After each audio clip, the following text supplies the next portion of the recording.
விக்கிரவாண்டி இடைத்தேர்தல் தான் பாமகவுக்கு கடைசி தேர்தலாக இருக்கும் என்று ஈரோடு கிழக்கு சட்டமன்ற உறுப்பினர் ஈவி.கே.எஸ். இளங்கோவன் விமர்சித்துள்ளார். ஈரோடு அரசு மருத்துவமனை சந்திப்பு பிரிவில் உள்ள காமராஜர் திருவுருவ சிலைக்கு ஈவி.கே.எஸ். இளங்கோவன் மாலை அணிவித்து மரியாதை செலுத்தினார்.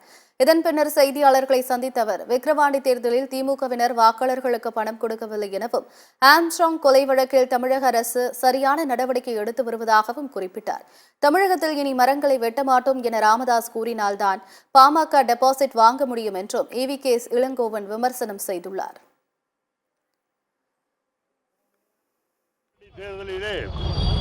திராவிட முன்னேற்ற கழகம் பெற்ற மிகப்பெரிய வெற்றியானது தமிழகத்தில் ஒரு நல்ல ஆட்சி நடந்து கொண்டிருக்கிறது என்பதற்கு இதுதான் மக்களுடைய ஆதரவை தருகின்ற வகையில் தான் இந்த வெற்றியை தந்திருக்கின்றார்கள். அது மட்டுமல்ல, அகில இந்திய அளவில் கிட்டத்தட்ட 13 இடங்களில் இந்திய கூட்டணி போட்டியிட்டதில் 11 இடங்களிலும் ஒரு சுயேட்சையிலும் காங்கிரஸும் அதன் கூட்டணிகளும் வெற்றி பெற்றிருக்கின்றன.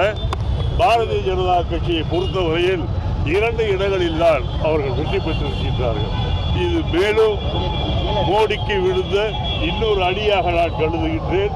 இனிமேல் மோடி அவர்கள் பாராளுமன்றத்திலே பேசும்போது, அதுவும் குறிப்பாக பெண்கள் பேசும்போது எழுந்து ஓட மாட்டார் என்று நான் நினைக்கின்றேன். ஆகவே இன்றைய பொறுத்தவரையில் இன்றைக்கு பெருந்தலைவர் காமராஜருடைய பிறந்த தின விழா. இன்றைக்கு தமிழகத்திலே கல்வி பயின்றவர்கள் அதிகமாக இருக்கின்றார்கள் என்று சொன்னால் அதற்கு பெருந்தலைவர் காமராஜர் தான் காரணம் என்பதை யாரும் மறந்துவிட முடியாது. ஆகவே அந்த பெருந்தலைவருக்கு அஞ்சலி செலுத்துகின்ற வகையில், நன்றி செலுத்துகின்ற வகையில் இன்று காங்கிரஸ் பேரியக்கம் தமிழகம் முழுவதும்